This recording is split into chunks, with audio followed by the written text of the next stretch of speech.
Hello, my beautiful sisters. Today we're talking about something that might make some people uncomfortable, but that's okay. Growth isn't about making everyone else comfortable, it's about making moves for yourself.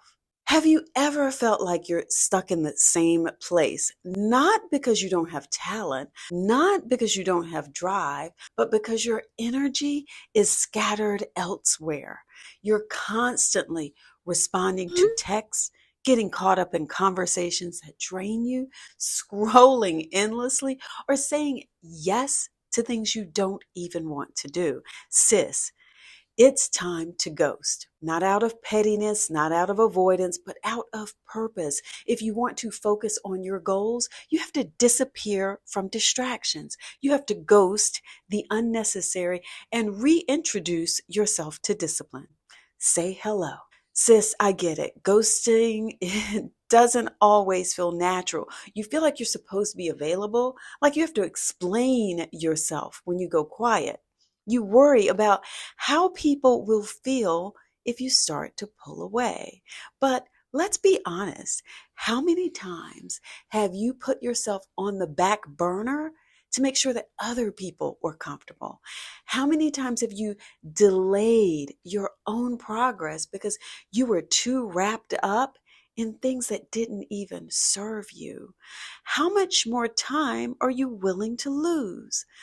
Sis, if you want different results, you have to move differently. And that means creating boundaries so strong that people have no choice but to respect them. So let's shift the focus here. Ghosting doesn't mean cutting off the world forever. It means prioritizing yourself. It means disappearing from distractions so that you can reappear in alignment with your goals. Think about it this way. If you were training for a marathon, would you be spending your nights partying? If you were building a business, would you spend all your free time gossiping on the phone? If you were truly locked in on your goals, would you be wasting hours scrolling on social media? Sis, the version of you that has everything that you want, what does she spend her time doing? What does she say no to? Who does she allow in her space? The sooner you start moving like her, the sooner you become her. Let's talk about some practical steps here to ghost and focus on your goals. Now, let's get into the how, because ghosting is more than just ignoring texts, okay? It is a full on strategy. One, set boundaries and stick to them. Decide what you're saying no to. Is it late night phone calls, endless social scrolling, people who always bring the drama? Identify the distractions and then cut them off. Let people know your availability is changing. If needed, send a message. Hey, I'm taking a step back to focus on some personal goals. I won't be as available, but hey, I appreciate your support. No explanation is necessary, really.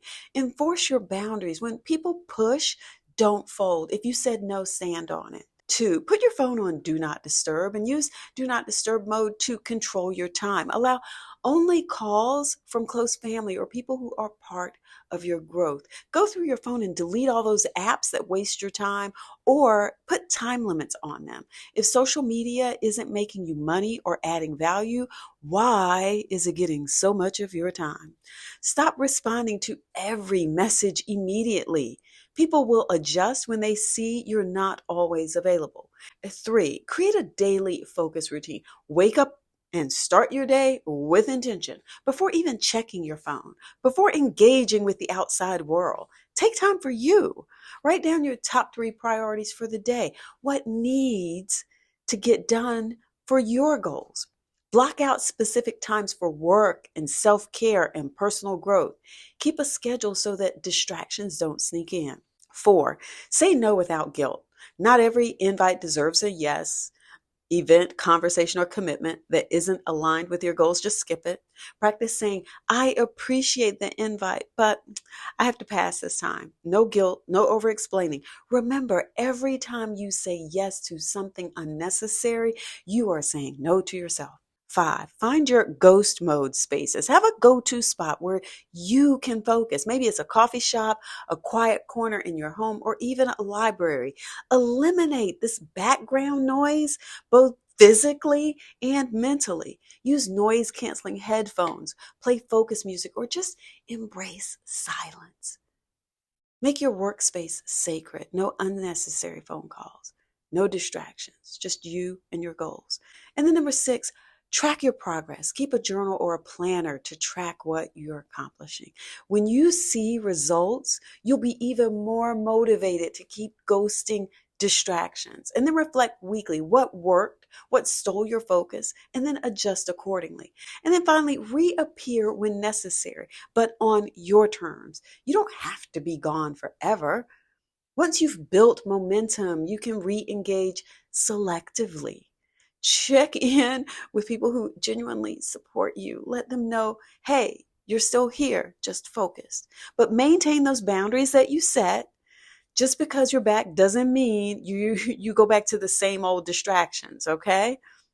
Look, sis, you have too much potential to waste time on things that do not serve you. You were not meant to stay stuck in these cycles of distraction or burnout. The life that you want is waiting for you to claim it.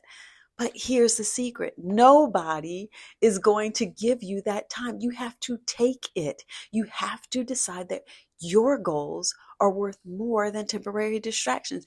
You have to be bold enough to disappear from the noise so that you can hear your own thoughts. Sis, here's your call to action. Today, I challenge you, go ghost. Not to be petty, not to play games, but to lock in on your goals. Put yourself first, set the boundaries, and say no when needed. Protect your peace like your future depends on it, because guess what? It does. And then when you reappear, you'll be unrecognizable. A new version of you, a more powerful, more focused, more unstoppable version of you. You are worthy of all of your dreams, sis. Now go make them happen. Mwah.